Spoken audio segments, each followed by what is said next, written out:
behind a false panel in her Dallas office desk, offers a closing vision that casts these diaries in a new light.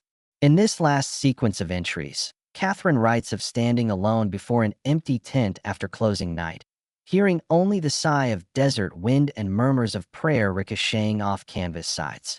In that silence, she notes, I tasted true communion, not from crowds or cameras, but from the still, small voice within. This moment, more than any staged healing or public proclamation, reveals the source of her genuine power, a heart wrestling with doubt until it found unshakable hope. As the Foundation prepares a critical annotated edition of these volumes, they include sidebars that trace Catherine's evolving theology, from youthful zeal to mature realism, from performance cues to profound solidarity with suffering souls. Readers encounter not only confessions of doubt, but also the evolving contours of a faith that proved resilient enough to survive scrutiny. Seminary professors plan to teach these passages alongside Scripture, inviting students to explore how divine mystery and human methodology intertwine, just as early church fathers balanced miraculous accounts with philosophical inquiry. In this classroom of transparency, Catherine's diaries become a template, vulnerability as a conduit for deeper trust, honesty as the crucible for authentic ministry. Even denominational leaders, once defensive of her unblemished image, now admit the diaries offer a corrective to perpetual perfectionism. In a joint statement, several Pentecostal councils declared that they will no longer demand absolute conformity from future leaders, but will instead cultivate cultures that welcome honest reflection and accountability. They cite Catherine's own margin notes, pleased to hold my hands without judgment, as the impetus for new pastoral care guidelines that prioritize mental health, peer counseling, and transparent governance.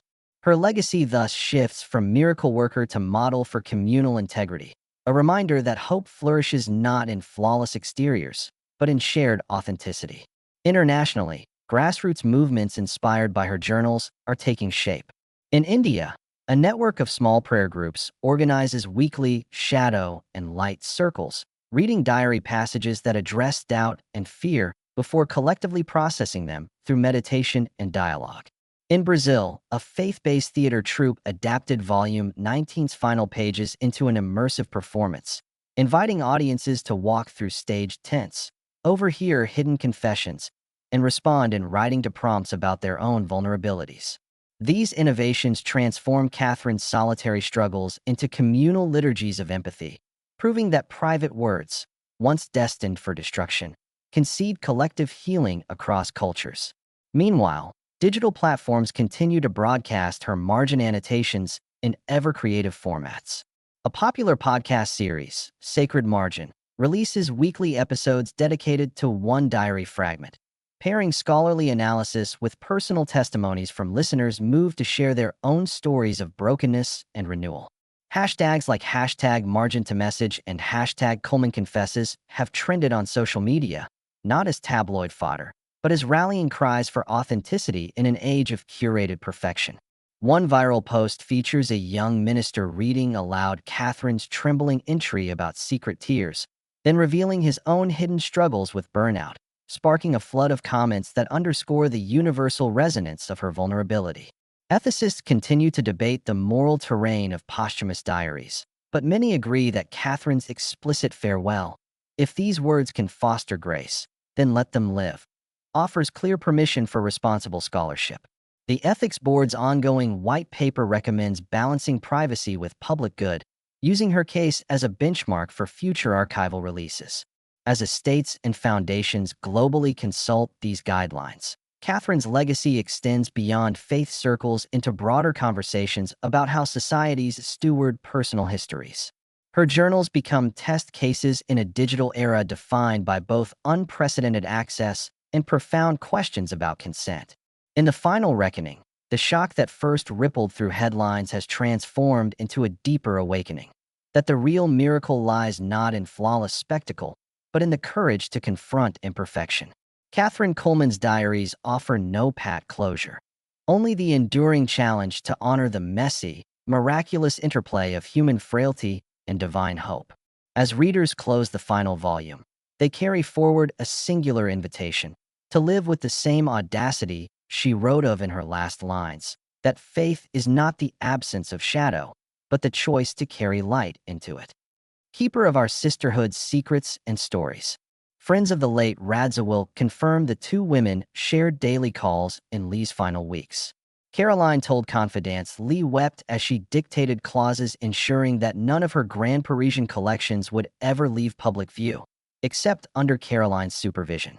Lee's instructions mandated annual exhibitions of her Picasso collection in New York and London, and a generous stipend to pay the curators. For 1950s Givenchy gowns were to be lent, one each year, to the Costume Institute at the Met. Caroline, in accepting these duties, would effectively become guardian of both familial and cultural heritage. Critics have called the decision heartless, while admirers describe it as bold and consistent.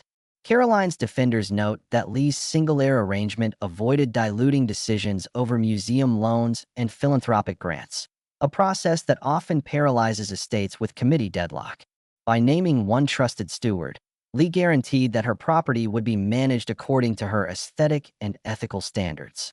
As an editorial in the New York Times observed, in an age of divided legacies, Lee's choice reads like an assertion of agency, placing familial duty above mere bloodline entitlement. Yet the sacrifice remains raw for the disinherited. Anthony Radziwill told a friend he'd keep only those items Lee explicitly gave him in person: an embroidered kimono she once wore in Capri, and a stack of handwritten letters from Jackie. David Lindley, now styling bespoke interiors in Monte Carlo, similarly rejects any part of the estate, saying he will create my own narrative, untethered to the obligations of an inheritance offered in lieu of love. Their stance underscores the emotional complexity Lee courted. By uniting her legacy in one heir, she risked estrangement even as she aimed to preserve harmony. In the end, the will stands as Lee Radziwill's courtroom of one, a solitary decision defended by documents, letters, and whispered confidences.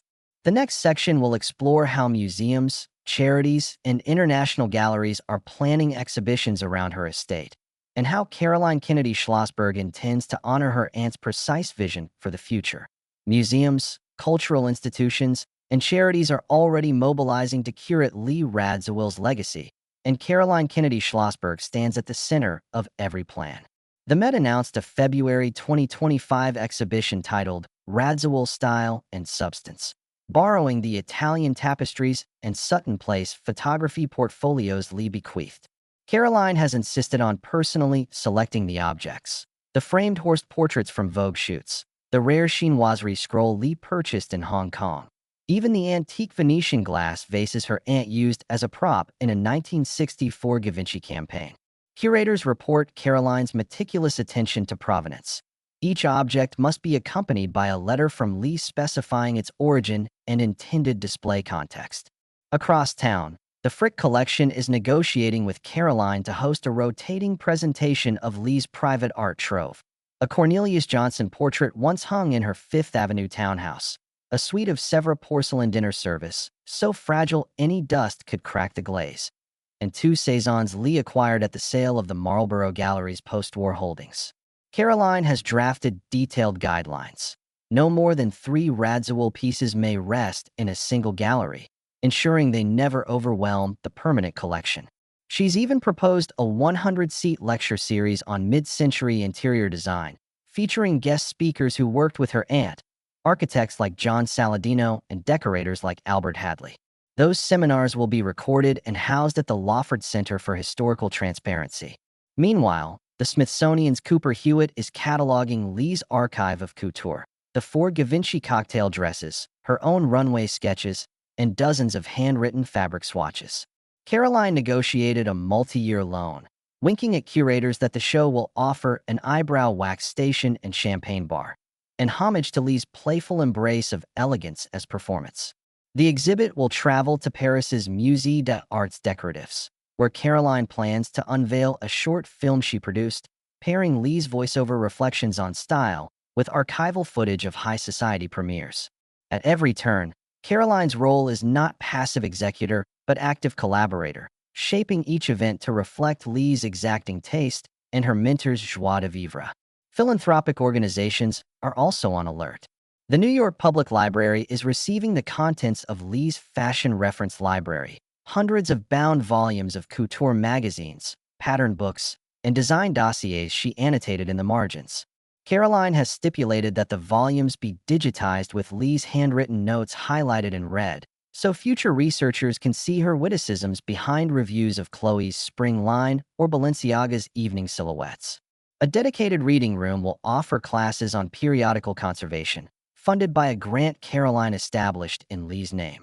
The Radziwill Fellowship for Material Culture, supporting graduate students studying the intersection of design history and archival practice. In Palm Beach, Florida, planners are converting Lee's former Flagler Drive residence into a semi-public cultural center. Caroline's blueprint includes a rotating gallery of Lee's photographs, travel scenes from Capri to Kyoto, paired with replicas of the garden furniture Lee curated for alfresco lunches. She's insisted on preserving the original koi pond and boxwood hedges Lee had installed in 1978, creating a living exhibit that marries horticulture and interior design. Local schools will bring students for field trips, learning about Lee's early philanthropic work providing library services to underserved communities, another passion Caroline has vowed to continue through a yearly book donation initiative. Art foundations in London and Paris are vying for Caroline's blessing to stage retrospectives. At London's Design Museum, a mini retrospective of Lee's interior spaces, her Urbino apartment, the Grey Gardens townhouse she visited, will be reconstructed in 1/12 scale, complete with Lee's Trompe L'oeil wallpaper patterns. Caroline has loaned original upholstery samples and interior blueprints drawn by Lee's collaborator, Valerian Rybar. In Paris, the Fondation Pierre Berga, Yves Saint Laurent has proposed Lee Radziwill, The Fashion of Space, an exploration of how Lee's sartorial statement extended into her living environments. Caroline will supply letters Lee wrote to Saint Laurent praising his 1967 Mondrian collection. Meanwhile, Caroline herself is writing a memoir about the process, titled The Estate of Elegance, Inheriting Lee Radziwill. She plans to release the book in tandem with the first exhibitions, weaving personal anecdotes. Lee teaching her to tie carrick knit scarves at age 12. Lee insisting on Spanish lessons to better appreciate Andalusian tile work, with behind-the-scenes drama of wool contests and art conservation debates. Caroline has secured a publishing advance she intends to donate to the Lawford Center's digitization projects, ensuring that profits inform future scholarship rather than personal accounts.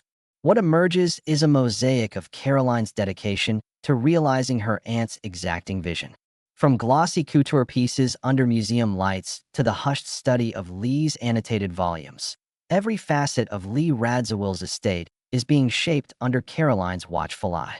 Her stewardship ensures Lee's taste will be preserved at the highest curatorial standards, yet also that the Radziwill legacy lives beyond showrooms and salons, encompassing libraries, lecture halls, and horticultural landscapes. As these exhibitions open and Caroline's memoir unfolds, one thing is certain. Lee Radziwill's fortune may have been left to one person alone, but in the hands of her goddaughter it will become a shared inheritance, an enduring gift to culture, fashion, and history alike. Public reaction to the unfolding festivities around Lee Radziwill's estate has been electric, equal parts exhilaration and introspection. As Caroline Kennedy Schlossberg rolls out curatorial previews in New York and London, fashion editors and museum directors alike have praised her exacting standards. Vogue's fall issue ran a feature headlined, Caroline's Crowning Moment, lauding how she balances reverence for Lee's refined aesthetic with a keen eye for storytelling. Yet not every voice has been celebratory. Some social commentators worry that turning private possessions into public exhibitions risks diluting the intimate spirit Lee so cherished. At the Met's opening reception, a handful of trustees gently challenged Caroline on the loan durations, concerned that extended exhibitions could strain conservation resources. Caroline responded with characteristic diplomacy.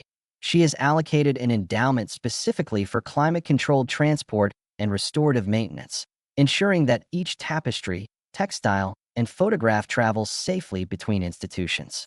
This promise, which appears in her own annotated addendum to Lee's will, brought relief to curators and conservators who had initially bristled at the scope of her aunt's directive.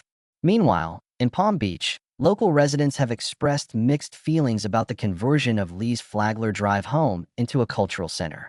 One longtime neighbor told the Palm Beach Post, "It's wonderful that her legacy will live on, but I worry about the traffic and noise." Caroline has addressed these concerns personally, convening community forums to discuss parking plans, event schedules, and quiet hours to protect the neighborhood's ambience. She's even volunteered to host annual garden tours free to local schools, softening any potential friction with a gesture she knows her aunt would have approved. Internationally, French cultural authorities have heralded the Paris exhibition as a bridge between American glamour and European design heritage.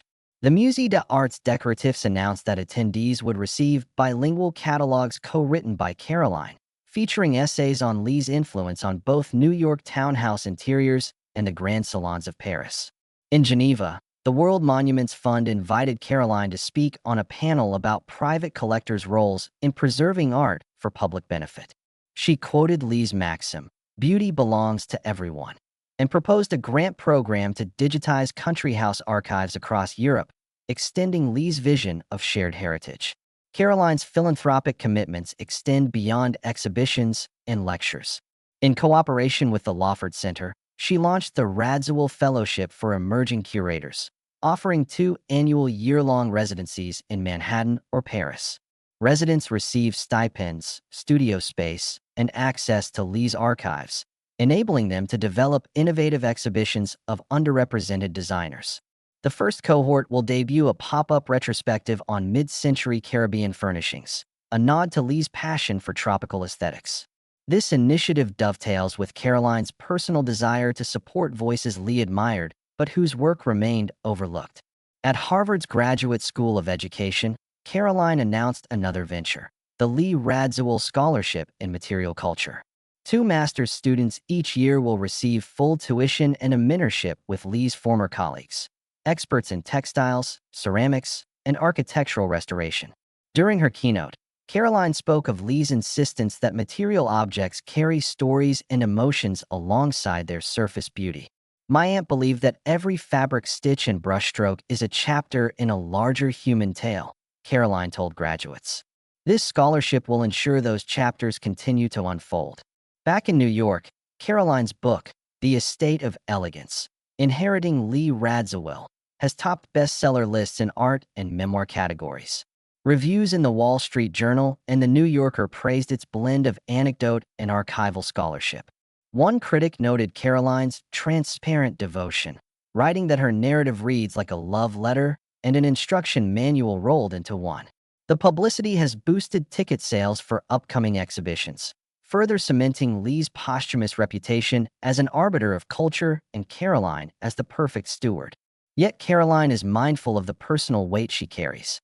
In an interview with BBC Culture, she admitted that overseeing Lee's diverse holdings is a profound responsibility and an emotional challenge. She recalled moments leafing through Lee's dressing room notes or inhaling the faint scent of Chanel No. 19 on her aunt's garments. These encounters felt like conversations with Lee herself, Caroline said, her voice catching. "I never wanted to merely display her things. I wanted to echo her mind." To maintain that authenticity, Caroline has instituted biannual gatherings of Lee's oldest friends, designers, photographers, confidants, to review exhibition proposals and programming ideas. These councils of wisdom ensure that Lee's spirit guides every decision. Designers Anthony Baratta and Alexis Bitar, both close to Lee in her later years, serve as honorary advisors and have sublime anecdotes, like Lee's impromptu runway strut in a Valentino creation that enlivened panel discussions. Their participation underscores how Caroline's collaborative approach honors Lee's inclusive view of beauty as a shared endeavor. Looking ahead, Caroline has outlined plans for Lee Radziwill Week, a traveling festival of style, dialogue, and performance slated to debut in Milan in 2026. Beyond exhibitions, the festival will host masterclasses in salon etiquette, a live auction of limited edition prints where all proceeds fund the fellowship, and a gala dinner recreating Lee's famous Capri Garden lunch. Designers working on the project are poring over Lee's personal menus, handwritten recipes for verbena soufflés and lemon granita, and Caroline is set to reveal a restored set of Capodamont porcelain the family kept stored for decades. Through each of these efforts, Caroline Kennedy Schlossberg transforms Lee Radziwill's single-heir bequest into a global matrix of cultural exchange, education, and preservation. One person may hold the title of sole beneficiary, but under Caroline's leadership, Lee's fortune is blossoming into a shared treasury of human creativity. As Caroline steps into the final role Lee envisioned for her, sole custodian, curator, and champion, she carries forward a legacy measured not in dollars alone, but in the enduring power of art, design, and memory. Caroline Kennedy Schlossberg has taken a deeply personal approach to stewarding Lee Radziwill's fortune, blending familial devotion with strategic philanthropy in ways that surprise even Lee's closest friends. In the months since the major museum exhibitions debuted, Caroline quietly initiated a series of legacy travel grants for young curators and designers. Funded entirely from Lee's private accounts, these grants enable recipients to spend up to 6 weeks living in Lee's former Paris apartment or Manhattan townhouse, researching historical sources and developing exhibition proposals of their own. Caroline reviews each application by hand, seeking candidates who demonstrate both creative vision and respect for Lee's exacting standards. One early grant winner, a textile conservator from Tokyo, is reassembling fragments of a rare 18th-century French brocade Lee cherished, an effort that Caroline personally funded after learning the museum lacked the budget for high-precision weaving looms. Beyond supporting professionals, Caroline has extended Lee's legacy to educational outreach. She established the Radziwill Fellowship for secondary schools, underwriting weekend seminars for high school art teachers in under-resourced districts. Each seminar includes a mini-capsule exhibit of Lee's photography, black and white street scenes from Rome, Morocco, and New York, printed on lightweight, durable panels. Caroline insists the panels be accompanied by Lee's original captions, teaching students the power of narrative alongside visual literacy. Over 150 educators have applied in the first quarter, and Caroline read every single curriculum proposal, selecting those that integrate Lee's commentary into lessons on history, culture, and design. Caroline's philanthropic reach even extends into social justice. She has allocated a portion of Lee's Paris apartment rental income to the Radziwill Arts and Healing Initiative, a partnership with New York Presbyterian Hospital's Pediatric Oncology Wing. Twice a year, Caroline invites playwrights, musicians, and visual artists to lead interactive workshops at bedside, using Lee's own art books and interior design sketches to inspire children facing long hospital stays.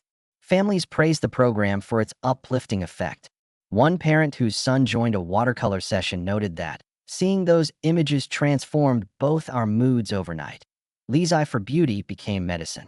In Manhattan, Caroline quietly purchased a brownstone near Lee's old East 65th Street home, converting its ground floor into pop-up Radziwill Parlor Talks. These monthly salons feature open mic performances by emerging poets, jazz trios recalling Lee's favorite Billie Holiday recordings, and panel discussions with museum curators. Each event begins with Caroline offering guests a single rose from Lee's Palm Beach garden, symbolic of Lee's love for simple elegance. Admission is free but capped at 50 people to preserve intimacy. Critics have called the series a modern salon revival, and attendees say they feel they're part of Lee's inner circle all over again. On the digital front, Caroline has partnered with several universities to create an interactive archive of Lee's correspondence and design notebooks. Photographs of Lee's handwritten annotations, sketches of sofa proportions, swatches of silk lame, color-coded bibliographies are annotated in high resolution, enabling remote scholars to trace her thought process. The Lawford Center's website now hosts virtual reality tours of Lee's Palm Beach villa and Urbino apartment, complete with period-accurate furnishings. Users can click on any object to read an excerpt from Lee's while explaining its significance. Caroline personally reviewed the digital layout, correcting metadata and adding personal reflections in video form. Despite the sprawling scope of these initiatives, Caroline also preserves moments of quiet reflection. Each July, on Lee's birthday, she invites just one friend or colleague to join her for breakfast in the East 65th Street brownstone.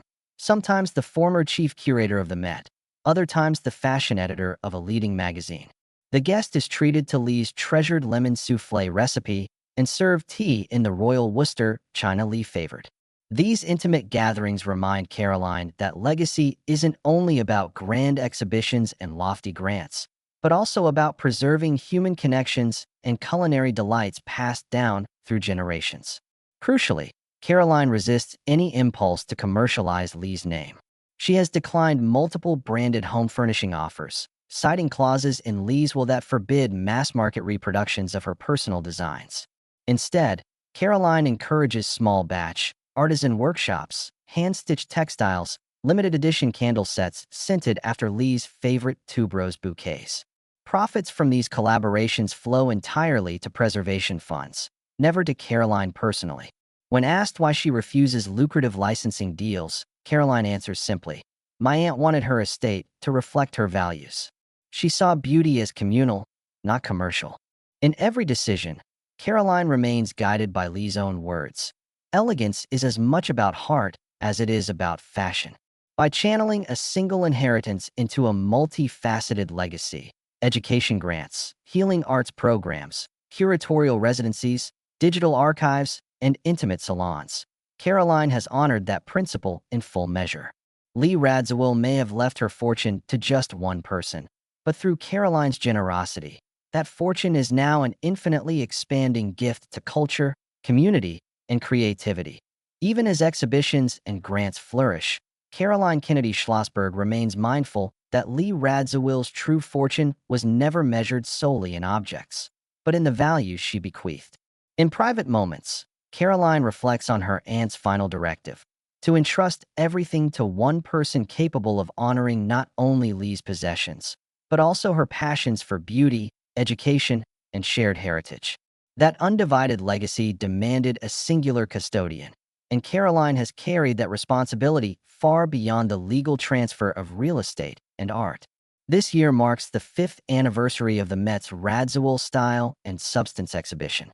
Caroline used the occasion to announce the first Radziwill Interdisciplinary Forum at Columbia University, inviting architects, sociologists, and historians to explore how personal archives can shape collective memory.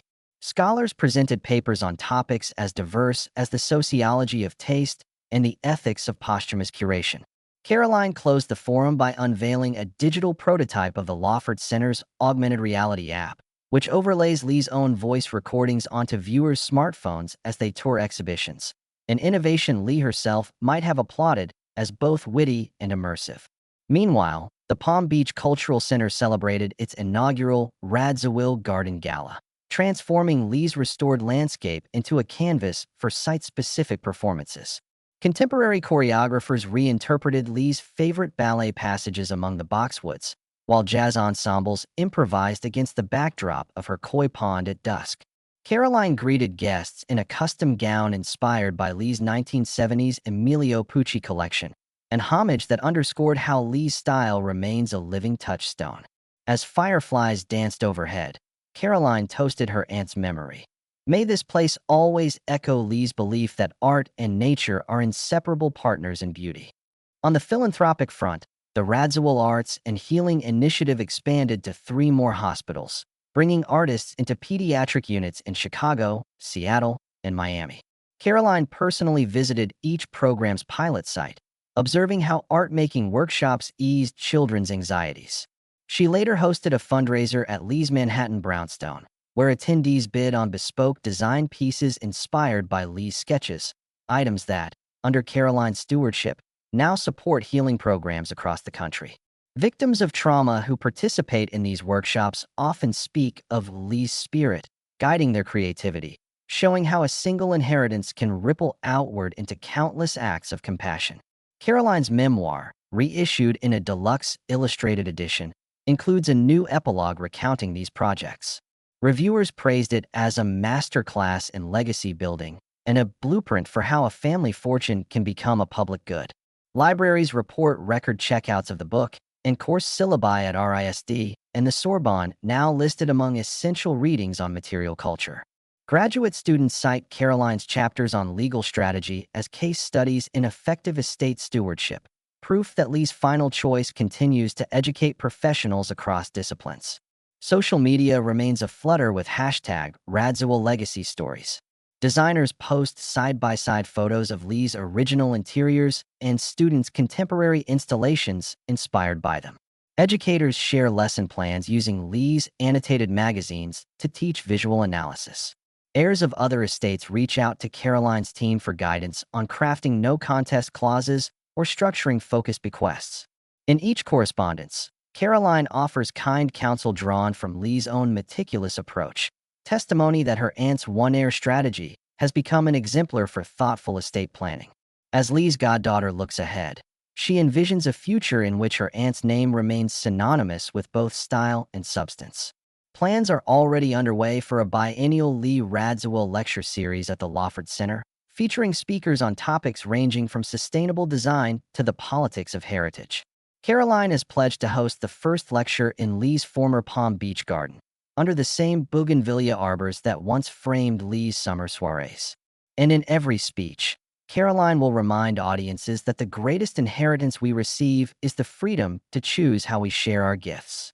In the end, Lee Radziwill's singular bequest achieved exactly what she intended: the concentration of resources and authority in the hands of one person able to carry forward a cohesive vision.